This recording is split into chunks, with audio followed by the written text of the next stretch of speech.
1. O nightingale that on yon bloomy spray warblest at eve when all the woods are still, thou with fresh hope the lover's heart dost fill, while the jolly hours lead on propitious May. Thy liquid notes that close the eye of day, first heard before the shallow cuckoo's bill, pretend success in love. Oh, if Jove's will have linked that amorous power to thy soft lay, now timely sing, ere the rude bird of hate foretell my hopeless doom in some grove nigh, as thou from year to year hast sung too late for my relief, yet hadst no reason why. Whether the muse or love call thee his mate, both them I serve, and of their train am I. 2. Translation. Graceful lady, whose name honors the grassy Reno Valley and its famous ford, surely he is of little worth who is not enamored of your gentle spirit, that sweetly shines in fine deeds, and never stingy gifts, like shafts shot from love's bow, where your virtue flourishes like a high wave. When you, beauty, speak or happily sing, so that even the sturdiest alpine tree moves, let every man guard his eyes and ears, in case he be found unworthy of you. May heaven's grace alone help him, lest a lover's desire grow old in his heart. 3. Translation. At dusk on the jagged hillside, the skilled young shepherdess waters a beautiful exotic plant that cannot thrive in this hopeless place far from its native springtime. So also love nourishes on my nimble tongue a new blossom of foreign speech, singing of you, gracious and proud, not understood by my own countrymen. I trade fair Thames for the fair Arno. Love so willed it, and I, from the distress of others, know that love never willed in vain. Ah, if only my dull heart and stony breast were as fine a soil as for heavenly seed. Canzone. Amorous young men and maidens press about me, jesting, "Why write? Why do you write in a language unknown and strange, versifying of love, and how do you dare? Speak, if your hope is ever to prove not vain, and if the best of your desires is to come to pass." And thus they make sport of me. Other rivers, other shores, and other waters are waiting for you, on whose green banks now, even now, an immortal guerdon of undying leaves is putting forth its shoots to crown your locks. Why the superfluous burden upon your shoulders? Canzone, I will tell you, and you shall answer for me. My lady, whose words are my very heart, says, "This is the language of which love makes his boast."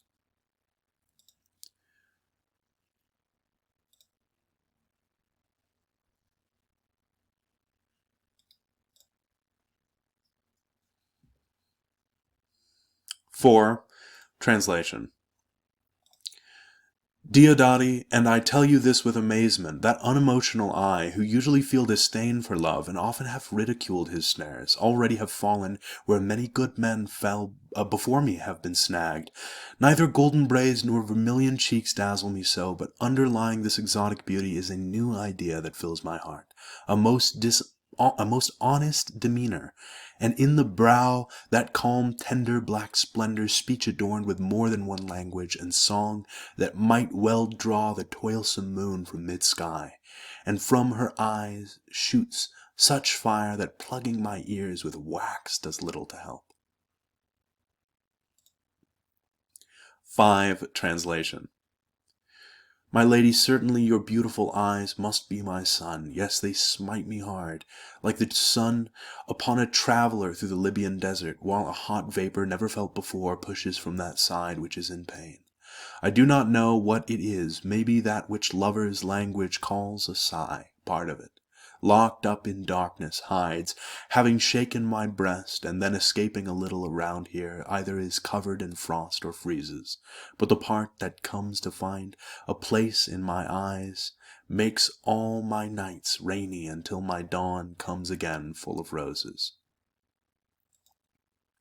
6. Translation. Young, gentle, and candid lover that I am, because I am doubtful, my lady, how to fly from myself, I shall make the humble gift of my heart in devotion to you. In countless ordeals I have proved it faithful, courageous, and constant, and in its thoughts gracious, courteous, and good. When the world is in an uproar, and the thunder crashes, it arms itself from within itself with perfect adamant, as secure against fortune, envy, and the fears and hopes of ordinary men, as it is keen in its desire for the mind's gifts, high courage in the sounding lyre and the muses. Only at a single point will you find it less unyielding, the point where love's dart has pierced incurably. 7. How soon hath time, the subtle thief of youth, stolen on his wing my 23 year! My hasting days fly on with full career, but my late spring no bud or blossom showeth. Perhaps my semblance might deceive the truth, that I to manhood am arrived so near, and inward ripeness doth much less appear, that some more timely, happy spirits indueth. Yet be it less or more, or soon or slow, it shall be still in strictest measure even, to that same lot, however mean or high, toward which time leads me, and the will of heaven, all is, if I have grace to use it so, as ever in my great taskmaster's eye. 8. Captain or colonel or knight in arms, whose chance on these defenceless doors may seize, if ever deed of honor did thee please, guard them, and him within protect from harms. He can requite thee, for he knows the charms that call fame on such gentle acts as these, and he can spread thy name o'er lands and seas, whatever clime the sun's bright circle warms. Lift not thy spear against the Muses' bower. The great Emathian conqueror bid spare the house of Pindarus, when temple and tower went to the ground, and the repeated air of sad Electra's poet had the power to save the Athenian walls from ruin bare. 9. Lady, that in the prime of earliest youth wisely hast shunned the broad way and the green, and with those few art eminently seen that labor up with the hill of heavenly truth. The better part with Mary and with Ruth chosen thou hast, and they that overween, and at thy growing virtues fret their spleen, no anger find in thee, but pity and ruth.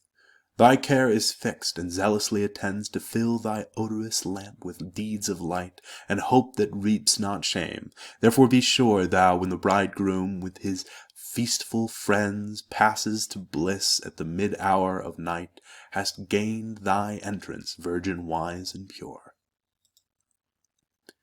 10. Daughter to that good earl, once president of England's council and her treasury, who lived in both unstained with gold or fee, and left them both more in himself content, till the sad breaking of that parliament broke him, as that dishonest victory at Cheronea, fatal to liberty, killed with report that old man eloquent. Though later born than to have known the days wherein your father flourished, yet by you, madame, methinks I see him living yet. So well your words his noble virtues praise, that all both judge you to relate them true, and to possess them, honored Margaret. 11. A book was writ of late called Tetrachordon, and woven close both matter, form, and style. The subject new, it walked the town awhile, numbering good intellects, now seldom poured on.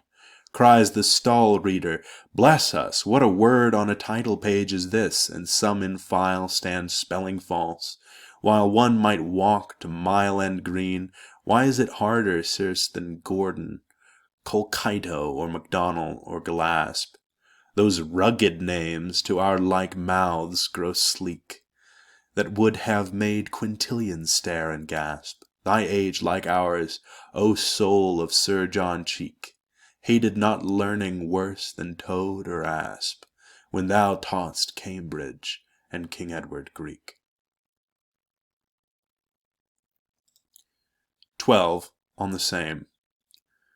I did but prompt the age to quit their clogs, by the known rules of ancient liberty, when straight a barbarous noise environs me, of owls and cuckoos, asses, apes, and dogs, as when those hinds that were transformed to frogs railed at Latonia's twin-born progeny, which after held the sun and moon in fee, but this is got by casting pearl to hogs. That bawl for freedom, in their senseless mood, and still revolt when truth would set them free. License they mean when they cry liberty.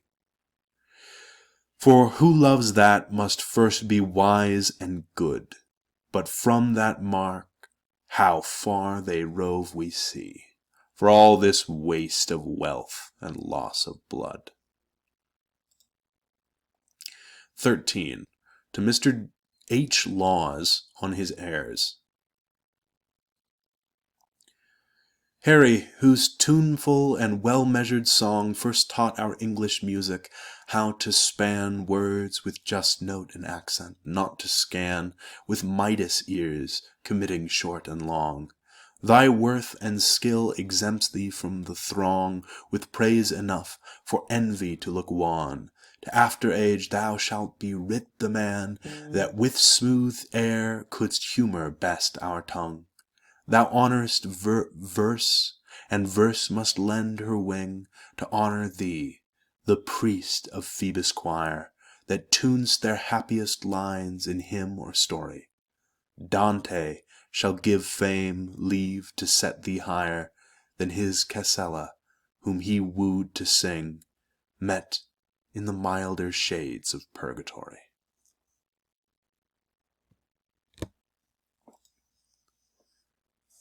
14.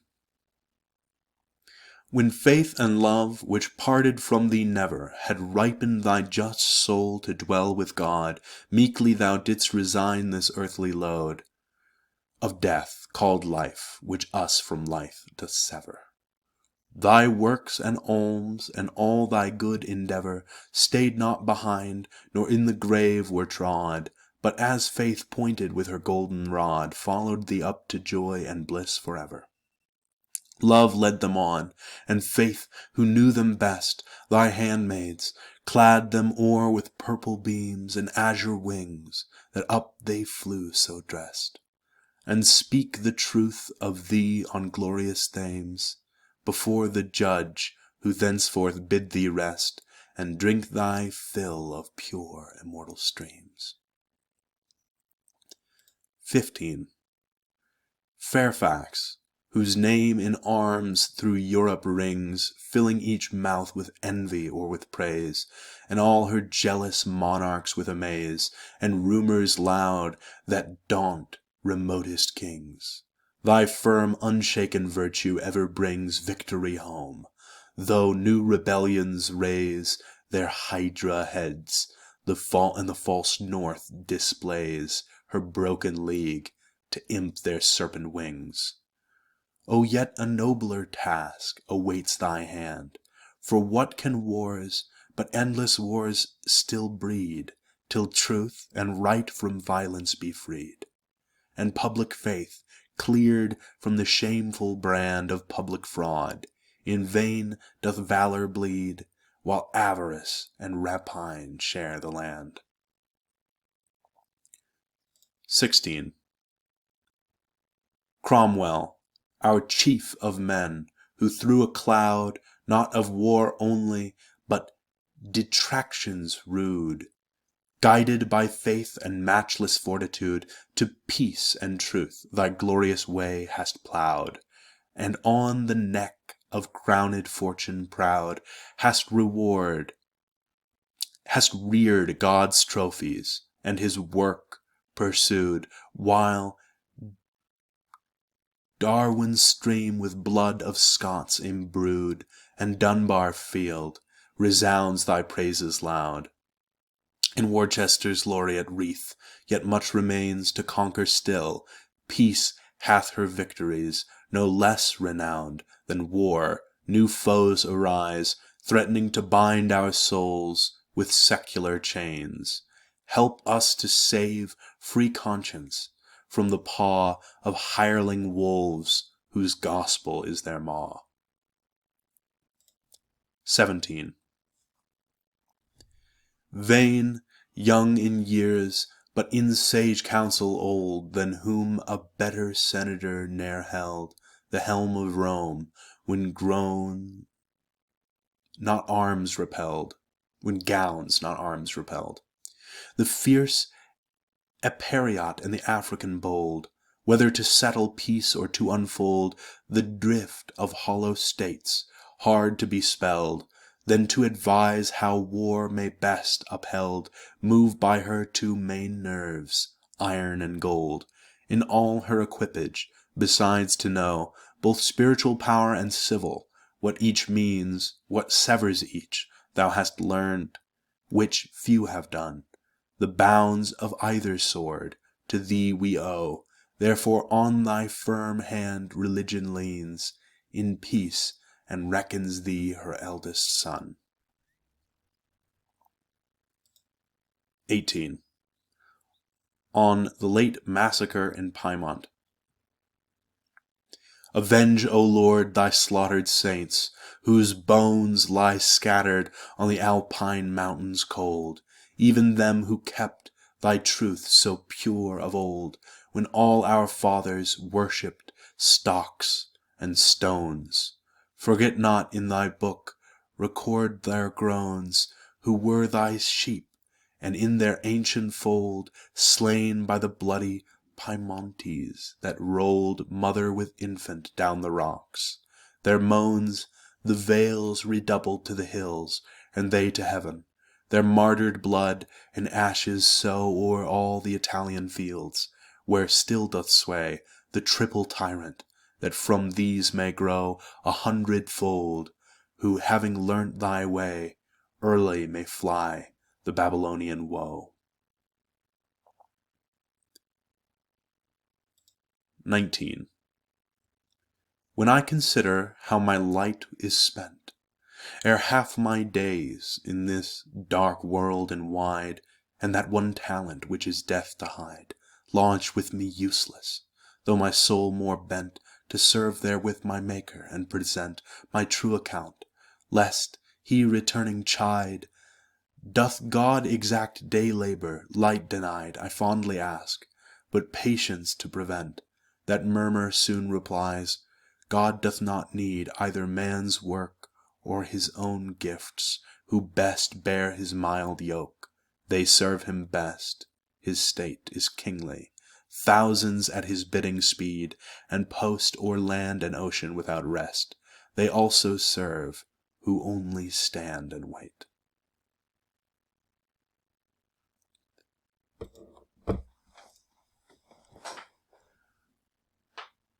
20.